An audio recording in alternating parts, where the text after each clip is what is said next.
అందరికీ నమస్కారం. భోజనం ఎలా చేయాలి అనే విషయాన్ని ఇప్పుడు తెలుసుకుందాం.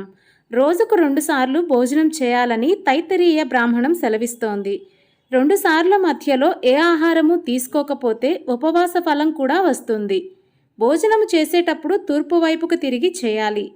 తూర్పు వైపుకి తిరిగి చేయటం వల్ల ఆయుర్దాయము, అలాగే దక్షిణానికి తిరిగి భోజనం చేస్తే కీర్తి, ఉత్తరం వైపు తిరిగి భోజనం చేస్తే కోరికలు ఫలిస్తాయి.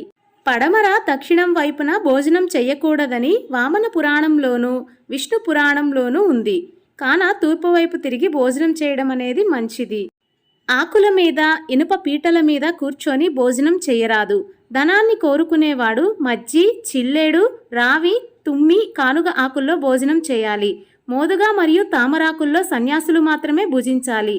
భోజనానికి ముందు మరియు తర్వాత ఆచమనీయం చేయాలి. తినే ముందు అన్నానికి నమస్కరించి తినాలి.